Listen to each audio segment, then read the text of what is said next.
It was the week before Christmas in 1961 when a father in Santa Ana, California walked outside and noticed something strange on the trunk of his car. There, neatly placed as if someone wanted them to be seen, were a belt and underclothing that unmistakably belonged to his missing daughter, Henrietta. There was no note. No sighting. No sign of struggle. Just the eerie reappearance of personal belongings that had no business being there. Henrietta had vanished more than a year earlier. And since then, all that remained were rumors, unanswered questions, and that single word written in a telegram from San Francisco, "Okay." This is the story of Henrietta Cruz. A young woman who disappeared in the summer of 1960. And was never seen again. Santa Ana in the 1960s was still a tight-knit, working-class town tucked within the sprawling heart of Orange County. It was a place where families stayed close, where teenagers cruised down Main Street, and where the long shadows of palm trees stretched across single-story homes. Among them lived the Cruz family. Hard-working, humble, and close.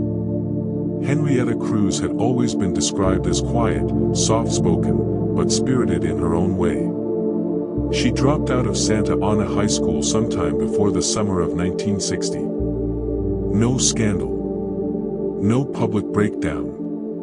Just the slow fade of a young girl growing up and stepping into adulthood a little earlier than planned. She started working at a local store and, like many teens of the time, dreamed of something bigger than the boundaries of her neighborhood. In the spring of 1960, Henrietta met a man. His name was Merle Avila. He was 24, a few years older than Henrietta, and from the start, their relationship moved fast. Within a month, they were married. No elaborate ceremony. Just a decision, sudden and resolute, like they were running out of time. To the outside world, it was a young couple starting fresh. They moved into a modest home in Santa Ana. Her parents lived nearby. But the fairy tale wore thin quickly. 3 months into the marriage, Merle told police that Henrietta packed up her belongings and walked out. No argument, no note, just gone. He said she wanted out. Said she was done with the marriage. It was the kind of explanation that raised eyebrows even back then. Her family waited. Days passed. Then weeks. Nothing. Henrietta wasn't the kind of girl to run off without calling her parents. Especially not her father. But there were no phone calls. No letters. No trace. Her father finally filed a missing persons report on August 1, 1960. And then came August 20th. Merle claimed he saw Henrietta in a park in Long Beach. She was alone, he said. No conversation. Just a glimpse of a woman he swore was his wife. The details were fuzzy. The sighting couldn't be verified. But it was enough to cast doubt. Then, something even stranger happened. On August 27th, the Cruz family received a collect call from San Francisco. The operator asked if they'd accept charges for a call from someone who identified herself as Henrietta Cruz. Her mother said yes, of course, yes. But just before the call connected, the line went dead. The caller had hung up. That same day, they received a telegram. It was also from San Francisco. It read, "I'm okay. I found work. I won't be returning to Merle. Henrietta." It was brief.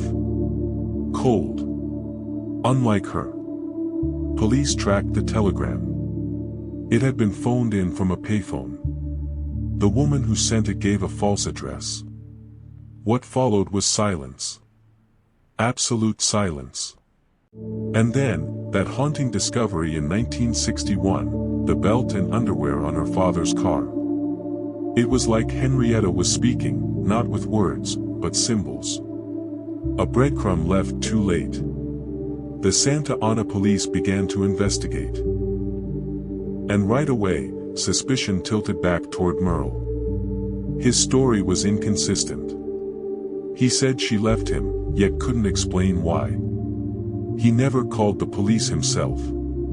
He never posted missing signs. To many, he didn't act like a man desperate to find his wife. He acted like a man relieved. But the 1960s weren't kind to missing women, especially young wives. The assumption was often that they ran away, that they were unstable, that they left by choice. The media didn't pick up Henrietta's story.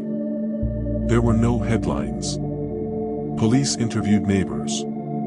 Some said they heard arguments from the house in the weeks leading up to her disappearance.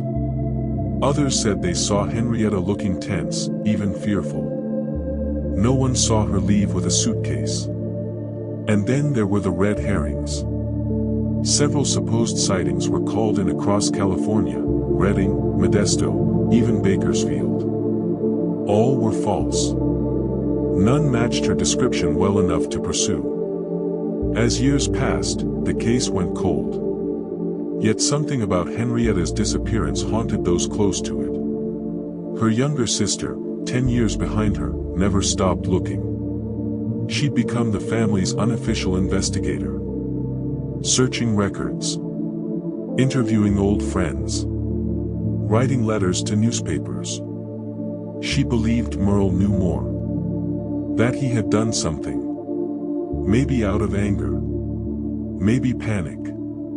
Maybe worse. But there was no body. No confession.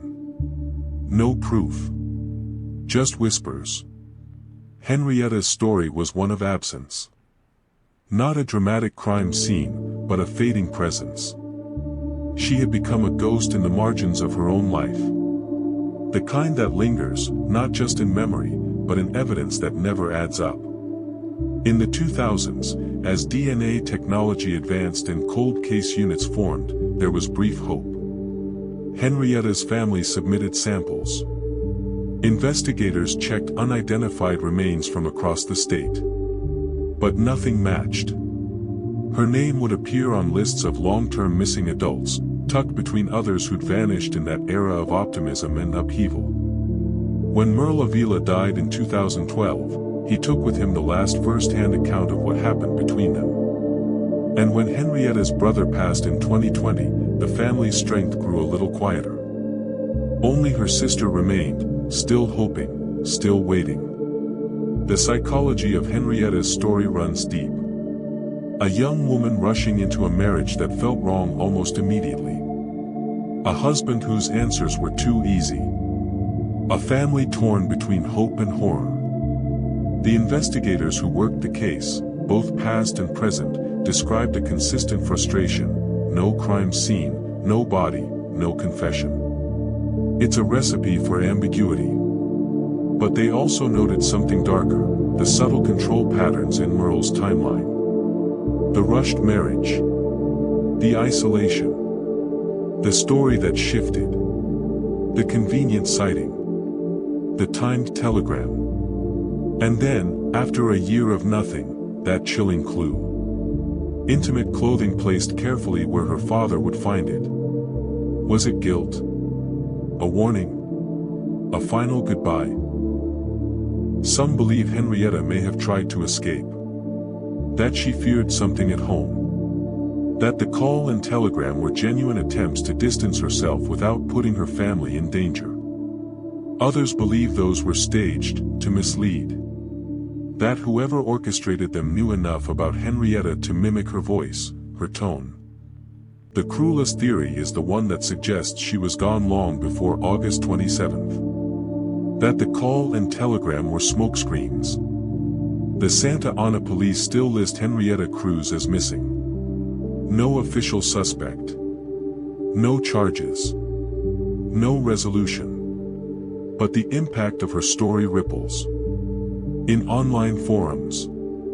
In newspaper archives. In the memory of a sister who still speaks her name. Every year, cold case detectives re-examine the file. They hope for new leads. A tip. a match, even a rumor. Because in a world where evidence can lie dormant for decades, sometimes the truth just needs time.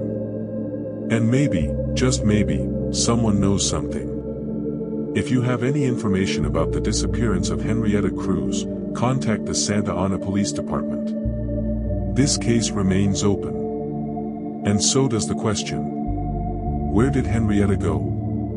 And who, if anyone, wanted her to vanish? Thank you for watching. Be sure to like and subscribe for more unsolved true crime stories.